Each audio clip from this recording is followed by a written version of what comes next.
brought to you by Ambe stills, माथि चढ्दै अघि बढ्दै।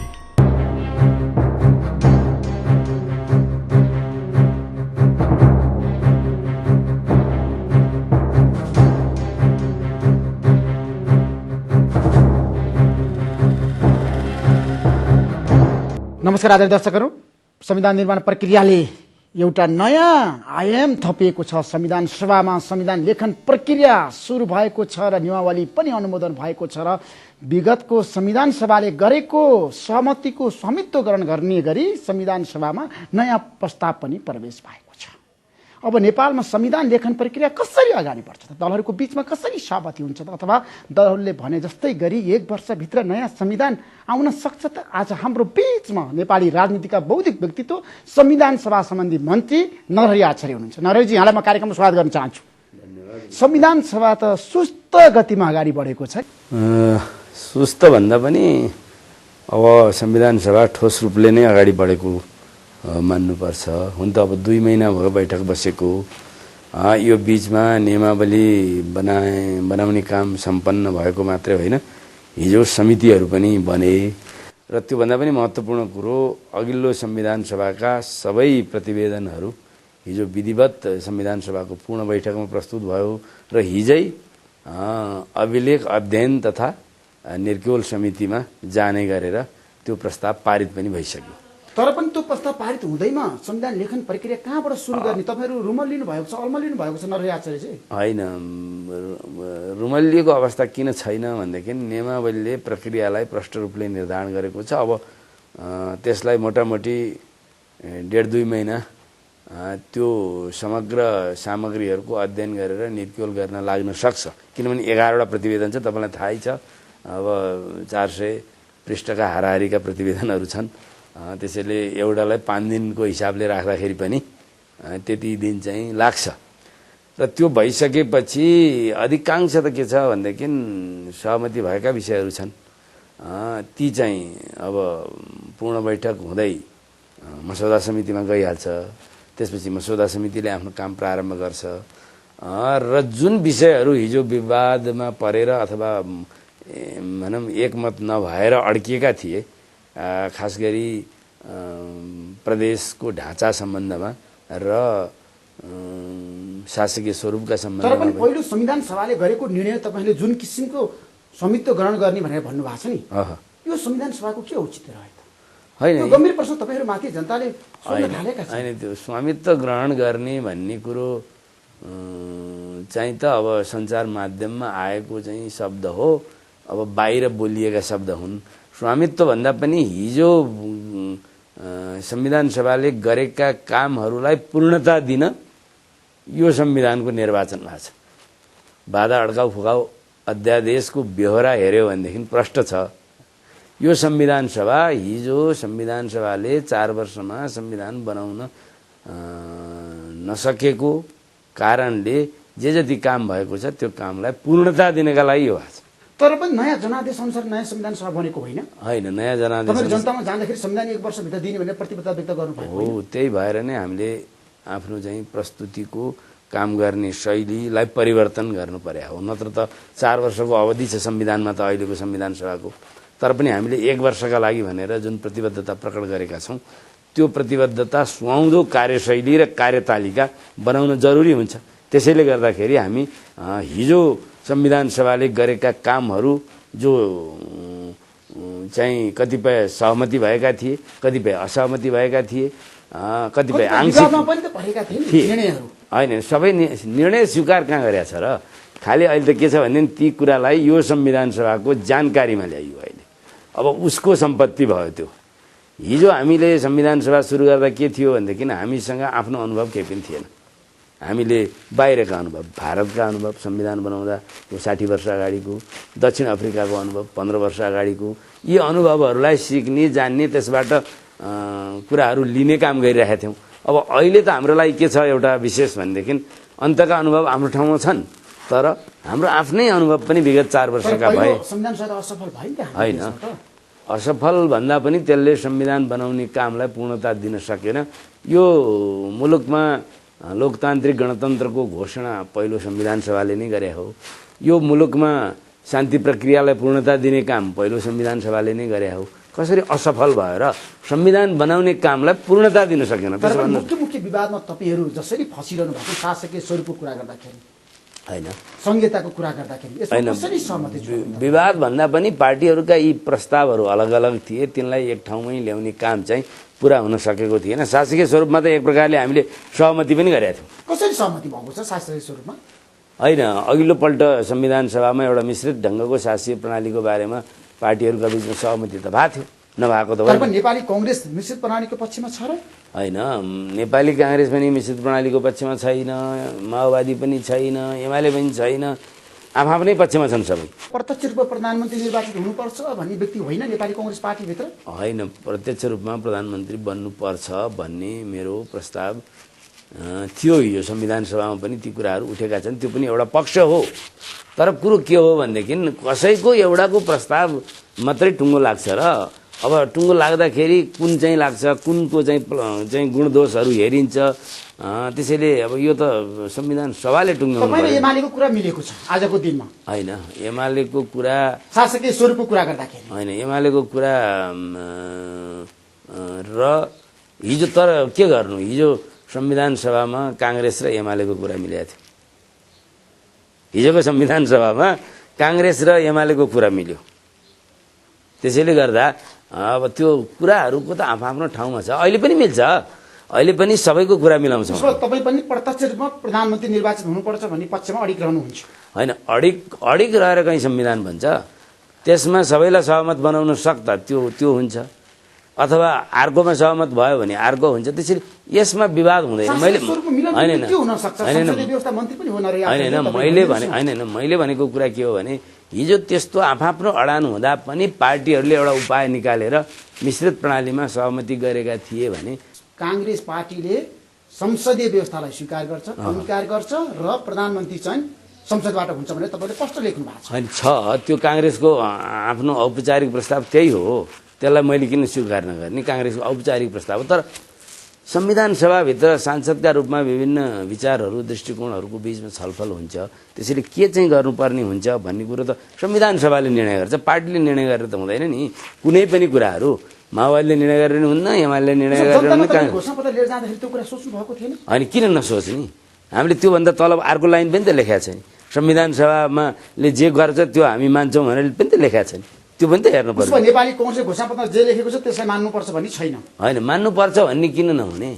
कांग्रेसले त त्यही मान्छ नि। तर संविधान सभाले के मान्छ भन्ने पो कुरा त। कांग्रेस भनेको पार्टी हो, संविधान सभा भनेको राष्ट्रिय संस्था हो। उसो संविधान सभाले चाहिँ के मान्नुपर्छ त आजको दिनमा? होइन, संविधान सभाले चाहिँ अब यसमा छलफल हामीले प्रारम्भ गरिसकेका छैनौँ। अब हिजो चाहिँ मिश्रित प्रणालीलाई सहमतिको नजिक पार्टीहरूले पुर्याएका थिए, तर सहमति त भइसकेका थिएन त्यसमा पनि। होइन, सहमति पार्टीहरूका बीचमा भएको थियो, तर संविधानै नबनिसकेपछि त्यो फेरि आफ्नो ठाउँमा गयो।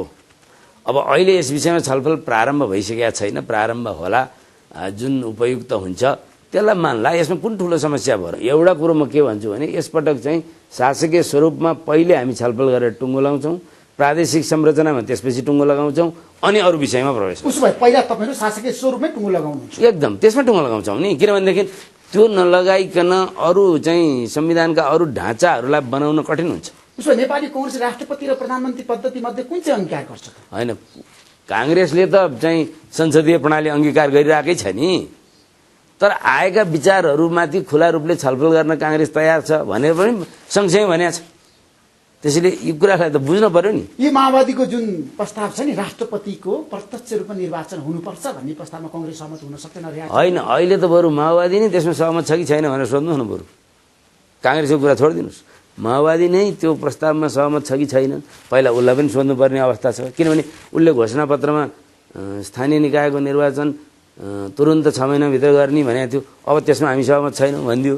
त्यसैले को के छ भन्ने अब आउँछ। त्यसैले त्यो पार्टीको हिजोको प्रस्ताव हो, होइन? अब उनीहरू केमा सहमत छन्? त्यसैले यो कुरा हामी सहमत छौँ कि छैनौँ भन्ने कुरा भन्दा पनि अब संविधान सभामा त्यसमा छलफल हुँदा बडो खुला ढङ्गले छलफल हुन्छ। कांग्रेस कुनै पनि विषयलाई बन्द ढङ्गले छलफल गर्न चाहँदैन र त्यसमाथि संविधान सभा चाहिँ के हो भनेदेखि सबैका विचारहरूलाई सुनेर एउटा निष्कर्षमा पुग्ने थलो पनि हो। त्यसैले त्यहाँ अडान मात्रै राखेर पार्टीहरूले हुँदैन, उपायहरूको खोजी पनि गर्नुपर्छ। त्यसैले हामी खुला छौँ भने मात्रै। उपायहरूको खोजी गर्दाखेरि नेपाली कांग्रेसले कसरी गर्छ? होइन, अहिले कुनै एउटा विषयमा मात्रै छलफल गर्ने अवस्था यो होइन। भर्खरै हामी समिति बनाएर समितिमा विषयहरू प्रवेश गरिराखेका छौँ। त्यसैले अहिले यो अवस्था भन्दा पनि अब यो प्रक्रियालाई अगाडि लान पर्यो। यो प्रक्रियालाई अगाडि लान पहिला हिजोका चाहिँ विषयहरूमा हामी सहमत भएका विषय कति, असहमत भएका विषय कति, त्यसमा पूर्ण बैठकको के राय हुन्छ, कतिपयले यो पुरानो संविधान सभाले गरेका कुराहरू हामी मान्दैनौँ पनि भनेका छन्, त्यो भन्न पनि पाउँछ मान्छेहरूले। त्यसैले त्यसमाथि छलफल हुन्छ अनि समितिमा जान्छ। अब यो भर्खर सुरु भइराखेको छ। हामीले हाम्रो कुरा त आफ्नो ठाउँमा लेखेका छौँ, तर पनि मिलन बिन्दु छ नि, मिलन बिन्दु खोजिन्छ, मिलन बिन्दु खोजिन्छ। अहिले नै होइन एउटा कुरा त होइन अहिले नै मिलन बिन्दु भन्ने बेला भएको छैन। हामी जब समितिमा बस्छौँ, छलफल जब हुन्छ अनि मिलन बिन्दुको खोजी हुन्छ। अहिले नै भन्यो भने एउटा आग्रह थोपर्न खोजे जस्तो होला, त्यसरी थोपर्न अनि राम्रो हो कि संहितामा शासकीय स्वरूपमा गएर होइन, त्यस्तो हुँदैन। मैले खालि भनेको कुरा के हो भनेदेखि अहिले मान्छेहरू अलि हिजोभन्दा पनि अलि बढी खुला भएर, अलि बढी उन्मुक्त भएर विषयहरूमा छलफल गर्लान्, धेरै नबाँधिकन छलफल गर्लान् भन्ने मलाई लाग्छ। तपाईँले चिन्नु भएको छैन र हाम्रो नेताहरूको चिन्तनलाई राम्रोसँग अध्ययन गर्नु भएको छैन? होइन, त्यही चिनेकै कारणले उहाँहरूलाई अहिले यतिखेर पनि बुझेका कारणले म त्यो भनिरहेको छु। पहिलो संविधान सभामा जुन नेता हुनुहुन्थ्यो अहिले पनि त्यही नेता हुनुहुन्छ? होइन, पहिलो संविधान सभाको एउटा समस्या के भयो भनेदेखि हामीले महत्त्वपूर्ण विषयलाई चैत 28 गतेपछि मात्रै छलफल गर्न थाल्यौँ। अब बाँकी रह्यो 1 महिना र 10 दिन जति, अब 15 दिन भन्नुहोस्। त्यति दिनमा ती सबै विषय टुङ्गो लगाउन सकिने अवस्था थिएन। तैपनि जेठ 2 गतेसम्म एउटा नजिक पुग्ने अवस्था भइरहेको थियो राजनीतिक रूपले। तर त्यसलाई वैधानिक रूपले प्रक्रिया पुर्याउनका लागि हामीसँग समय नै भएन। संविधान सभा त्यसरी विघटन भयो। त्यसैले अहिले त्यसबाट सिकेर हामी महत्त्वपूर्ण विषयहरू, गम्भीर विषयहरू चाहिँ पहिले गर्छौँ अनि बाँकी अरू विषय हुन्छ। जस्तो शासकीय स्वरूपको कुरा गर्दाखेरि एउटा किसिमको तपाईँले भन्नुभयो निष्कर्ष गरेर हामी टुङ्ग्याउँछौँ भनेर भन्नुभयो, तर संहितामा कतिवटा प्रदेश होइन, संहितामा पनि कसरी गर्ने, नामाङ्कन कसरी गर्ने, यो गम्भीर प्रश्न छ। नरहरि आचार्यजी, देशमा चाहिँ संहितामा जानको लागि धेरै अप्ठ्याराहरू छ। होइन, गम्भीर प्रश्न छ, चुनौतीपूर्ण छ र त यो काम गर्नलाई हामी विशेष रूपले जुट्नुपर्ने अवस्था बनेको छ। सर, तपाईँले छलफलमा जुट्नु भएको छैन जसरी जुट्नु पर्थ्यो नि? होइन, त्यस्तो होइन। छलफलमा हामी जुटिराखेकै छौँ। यो बीचको 1.5-2 महिना चाहिँ हामी अरू काममा लागेको हो। तर यो बीचमा पनि हामीले संविधान सभाको कामै नगरे त होइन। अब जब छलफल जुट्ने परिणाम त आएको छैन। संविधान सभाले के काम गर्यो त? होइन, संविधान सभाले नियमावली बनायो, संविधान सभाले समिति बनायो।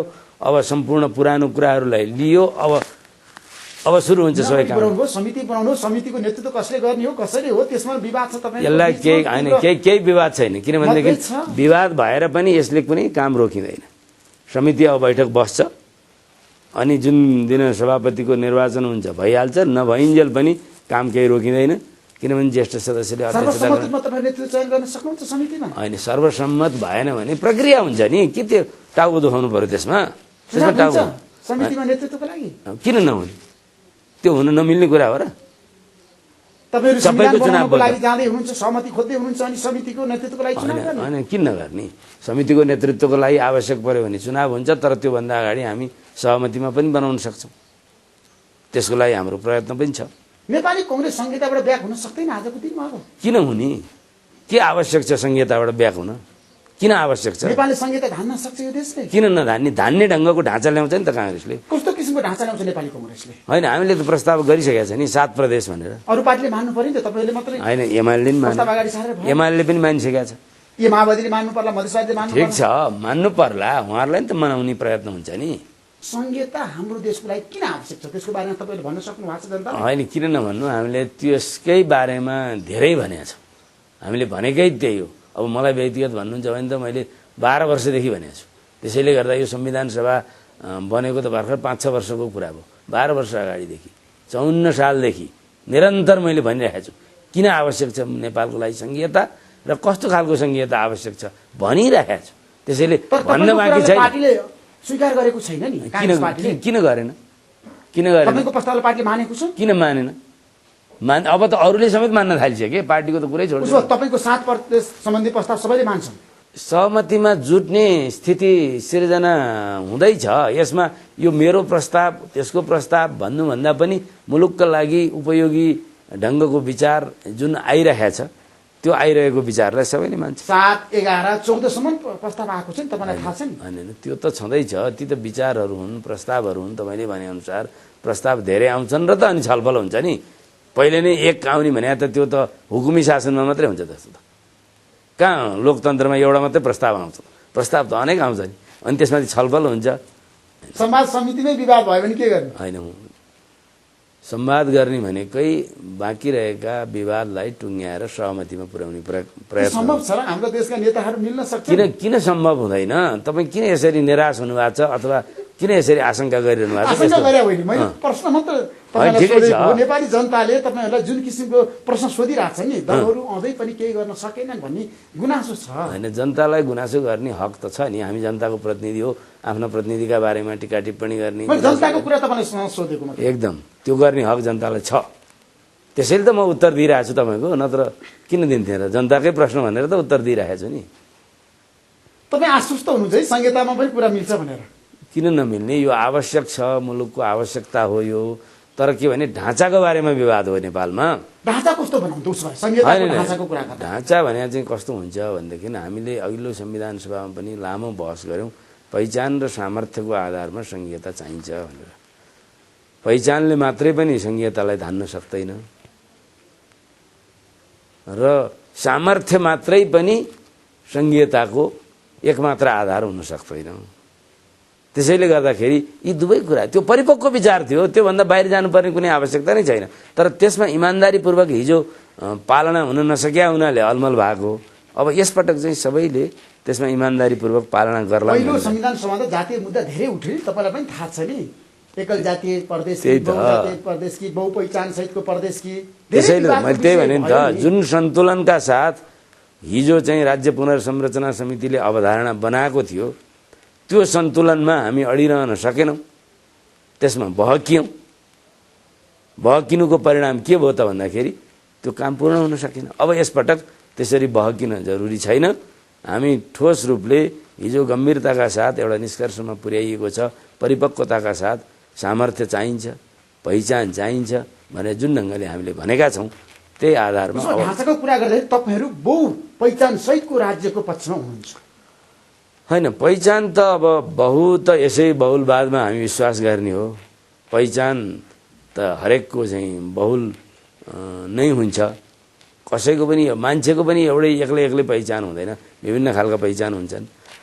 तर पनि त्यसलाई एउटा साझा स्वरूप हामीले दिनुपर्ने हुन्छ मुलुकको हितका लागि।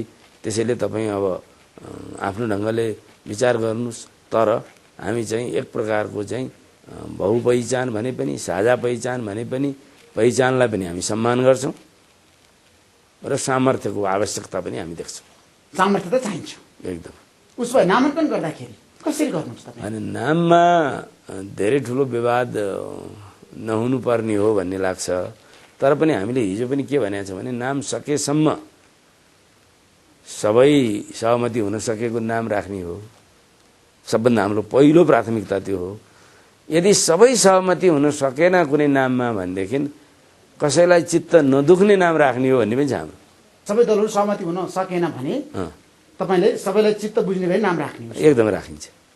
कसैलाई चित्त नदुखाउने। किनभने त्यो खोज्न होइन, त्यो खोज्न सकिन्छ। त्यसको लाइन भनेको हामीले जुन अवधारणा र आधार बनाउँछौँ नि, हिजो पनि बनाएको छ। त्यसलाई हामी यसपटकको संविधान सभाले मलाई विश्वास के छ भने त्यसलाई स्वीकार गर्छ भन्ने लाग्छ होइन। अब त्यो स्वीकार गर्यो भने त्यही आधारमा हामीले खोज्ने। संविधान सभा प्रतिनिधित्व गर्ने 30 वटा दल छन्, सबैको चित्त बुझाउन तपाईँ सक्नुहुन्न यसपटक? होइन, सबैको भनेको के हो? सबैको भनेको अधिकतमलाई चित्त बुझाउने हो। 100% हुँदैन। 100% राप्रपा नेपाललाई तपाईँले चित्त बुझाउन सक्नुहुन्छ? किन नबुझाउने? उसले पनि जातीय संहिता मात्रै मान्दिनँ भनेको छ, संहिता मान्दिनँ भनेको छैन। हिन्दू राष्ट्र चाहिन्छ भनेको छ उसले।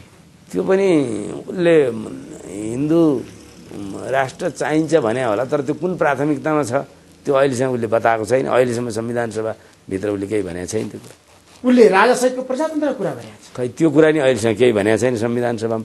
हिजो चाहिँ कतै भने होला, तर अहिले त केही भनेको छैन। त्यसैले गर्दा उसले आफ्नो कुरा भन्ने उसलाई हक छ हैन, तर संविधान सभाले जे मान्छ, प्रक्रियाले जे निर्धारण हुन्छ त्यही कुरा गर्छु भनेको छ उसले। त्यो त कुनै अर्घेलो कुरा भएन नि त। उसमा नेपाली कांग्रेसले यसपटक बाहिर निकाल्छ, किनभने यो कांग्रेसका लागि एउटा मुलुकले दिएको, जनताले दिएको दायित्व पनि हो। हामी सबैलाई साथमा लिएर संविधान निर्माण गर्छौँ र त्यो संविधान नेपाली कांग्रेस पछि हट्ने हो कि होइन, पछि हट्ने त प्रश्नै छैन। र संविधान पूर्ण रूपले लोकतान्त्रिक मान्यतामा आधारित हुन्छ र यो संविधानको दिशा प्रगतिशील हुन्छ। यो प्रष्ट छ। यो माओवादीको प्रस्ताव र माओवादीको पनि जुन किसिमको भावनालाई समेटेर तपाईले संविधान बनाउँदै हुनुहुन्छ। होइन, सबैको भावना समेटिन्छ नि, माओवादीको मात्रै किन। नेपालमा त धेरै वादीहरू छन् हैन। हामी त बहुलवादमा विश्वास गर्ने मान्छे, त्यसैले हामीलाई कसैले कुनै वाद लियो भन्दैमा कुनै गुनासो नै छैन। हामी त बहुलवादमा विश्वास गर्ने मान्छे। राजावादीको नि एजेन्डा समेटिन्छ होइन, राजावादीको कुरा उनीहरूले नै आफ्नो राख्न पाउँछन्, तर अब त्यो संविधान सभाले मानेन भने त उनीहरू पनि उनीहरूले नि स्वीकार गर्छु भनेकै छन्। त्यसैले त्यो उनीहरूको कुरा हामीले मान्नुपर्छ भन्ने होइन, उनीहरूको कुरा हामी पनि सुन्छौँ, संविधान सभाले नि सुन्ला। तर मान्न चाहिँ के मान्छ संविधान सभाले, त्यसैले मान्छ। संविधान सभाले सर्वसम्मत संविधान ल्याउन सकेन भने तपाईहरु प्रक्रियामा जानुहुन्छ? होइन, त्यो त संविधानले निर्धारण गरेको प्रक्रिया हो नि। सहमति भएन भने प्रक्रियामा जाने। हरेक पार्टीले पनि त्यो कुरा आफ्नो घोषणापत्रमा लेखेको छ, संविधानमा पनि त्यही छ। त्यसैले त्योभन्दा बाहिर कसले जान मिल्छ र? हामी मिल्दै मिल्दैन नि। सकेसम्म सहमति नभए प्रक्रिया त जनसंग्रह कुरा पनि आएको छ नि। होइन, त्यो पनि त प्रक्रिया नै हो नि। आएको होइन, हामीले नियमावलीमा अस्ति बनाएको नियमावलीमा राखेका छौँ, संविधान सभामा के अरे संविधानमा छ। त्यो कुन नयाँ कुरो हो र? पुष्प विवादित विषयमा सहमति हुन सक्ने भने जनसंग्रह पनि हुन सक्छ। होइन, त्यो आवश्यक पर्यो भने हुन्छ, त्यही लेखेको छ। कुन बेलामा हुन्छ, कसरी हुन्छ, कुन चरणमा हुन्छ भनेर त्यही लेखेको छ त। अस्ति भर्खरै बनाएको नियमावली कुरा त सबै पुरा गर्न सक्नु भएको। यदि संविधान सभामा नै सबै कुराको बारेमा सहमति भयो र टुङ्गियो भनेदेखि जनमत संग्रहमा नजान नि सक्छ। त्यसो भए हुनाले हामीले जनमत संग्रह नियमावलीमा लेखे पनि त्यो आवश्यक नहुन पनि सक्छ। त्यसैले गर्दाखेरि त्यो लेखेका सबै कुरा आवश्यक हुन्छन् भन्ने हो। नेपालको नेताहरूले बोलेका कुरा पुर्याउँदैनन् जनतालाई। अहिलेसम्म विश्वास छैन नेताहरूप्रति जनताको। होइन, त्यसो चाहिँ भनेर हेर्न भएन। नेताहरूको विश्वासै नभएको भए, राजनीतिक दलको विश्वासै नभएको भए अस्ति भर्खरै चुनाव भएको हो, 80% भोट खस्या हो, स्वतन्त्र जम्मा 2 जना मात्रै जिते। तपाईँलाई थाहा छ कि छैन? तर जनता साथै विकल्प थिएन त्यति। होइन, किन थिएन? 30 वटा पार्टी छन्, किन विकल्प थिएन? कांग्रेस एमालेको एजेन्डालाई एकपटक जनताले साथ दिए। होइन, त्यो होइन। उनीहरूसँग 30 वटा पार्टी त जितेर आएका, 100 वटा पार्टी थिए चुनावमा, जति भने पनि विकल्प थियो। खै त एकपटक तपाईहरुलाई मौका दिने। होइन, ठिक छ, कांग्रेस एमाले होइन, ठिक छ। त्यो त्यसप्रति हामी आभारी छौँ, जनताप्रति, तपाईँप्रति पनि आभारी छौँ, सञ्चार माध्यमप्रति आभारी छौँ। तर कुरो के हो भनेदेखि राजनीतिक पार्टीको विकल्प जनताले सोचे पनि रहन्छ।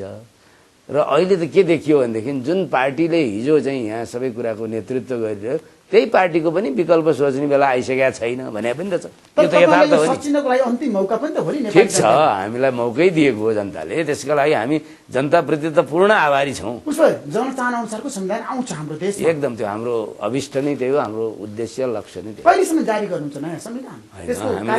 हामीले 1 वर्षमा भने हो। 1 वर्ष भनेको संविधान सभाको बैठक भएको मितिदेखि हुन्छ।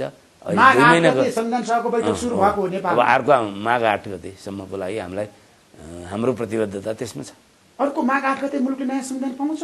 पाउनु पर्यो नि त। हामीले त्यही धेरै काम गर्न बाँकी छ। कसरी सम्भव छ? होइन, काम गर्न त बाँकी छ, समय पनि त हाम्रो 2 महिना सक्यो, 10 महिना बाँकी छ नि त। 10 महिना काम गर्न सक्नुहुन्छ तपाईँ? किन नसक्ने?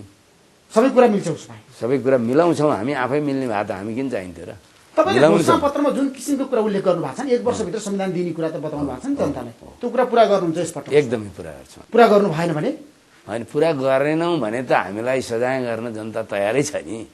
हामी जनताको अदालतभन्दा कहाँ बाहिर छौँ र? तपाईँ पहिलो संविधान सभाको पनि सभासद हो, तपाईँलाई थाहा छ। पहिलो संविधान सभा तपाईँले 2 वर्षमा संविधान ल्याउने भन्नुभएको थियो, 4 वर्षमा ल्याउन सक्नु भएन। यसपटक 1 वर्षमा कसरी? ठिक छ, त्यो कुराको हामीले गल्ती महसुस गरिसक्यौँ। 2 वर्षमै नआउँदा गऱ्यौँ, 4 वर्ष पुग्दा गऱ्यौँ, जनताका बीचमा जाँदा गऱ्यौँ। जनताले पत्यायो नि त। फेरि जनताले पत्याइसकेपछि अब तपाईँ पनि त मौका दिनुहोस् एकपटक हामीलाई। जनताले हामीलाई मौका दिइसके, उसो भए माघ 8 गतेभित्र मुलुकले नयाँ संविधान पाउँछ। एकदम यसमा तपाईँ निश्चित त हुनुहुन्छ? यसो आश्वस्त काम पार्नुहुन्छ? गर्नुपर्छ। एकदमै चाहिँ हामी यसमा पूर्ण जुटेर लागिरहेछौँ। अब हामीले बिदा भन्दैनौँ, सबै थोक भन्दैनौँ, काम गरिरहेछौँ त अनि किन? सबै कुरामा एकदम कुरा मिल्छ। एकदम माओवादीलाई पनि ल्याउनुहुन्छ तपाईँहरू संविधान लेखन प्रक्रियामा? अहिले हामीले त त्यो चाहिँ संविधान सभा नियमावलीमा नै वैधानिक रूपले नै त्यो प्रक्रिया राख्यौँ।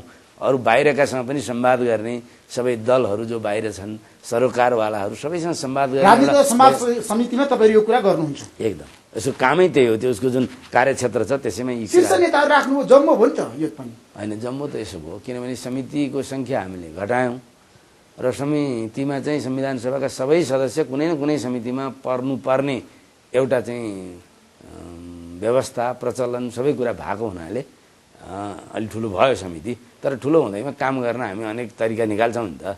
सानो पनि बनाउँला, त्यहीभित्र पनि सानो बनाउन सकिन्छ आवश्यक भयो भने। अब सबै नेता त्यहाँ बस्नु पर्थ्यो र त्यो समितिमा? अनि सबै कहाँ त्यहाँ बसेको छ त? कोही कता शीर्ष बसेको छ? नेताहरू सबै बसेका छन्। सबै शीर्ष नेता हाम्रो चाहिँ बसेको छैन। नेपाली कांग्रेसको रामचन्द्र हामीले चाहिँ त बाँडेका छौँ। त्यसैले अब अरूको कुरा त अरूलाई भन्ने हो होइन। काङ्ग्रेसले बाँडेको छ, अरूको कुरा अरू पार्टीलाई भन्ने। तर शीर्ष नेता एकै ठाउँ बसेका छन् भने पनि त्यसले केही अप्ठ्यारो गर्दैन। अन्यत्र बसेका पनि कुनै कमजोर नेता बसेका छैन, तिनले पनि काम गर्छन्। तपाईँ मन्त्री नभएको कारणले पहिलो संविधान सभाले उसो भए संविधान पाएन। दोस्रो संविधान सभा तपाईँ मन्त्री हुनुहुन्छ, उसो संविधान पाउँछन्? होइन, मैले त्यस्तो कहिले भने छैन, भन्दा नि भन्दिनँ। तर मेरो पुरा प्रयत्न के हुन्छ भनेदेखि यसपटक संविधान बनाउने र संविधान बनाउनका लागि संविधान सभालाई सरकारको तर्फबाट पुरा सहयोग र सबै किसिमको वातावरण उपलब्ध गराउने काम मेरो हुन्छ। हस्, नमस्कार। Brought to you by Ambe stills, माथि चढ्दै अघि बढ्दै।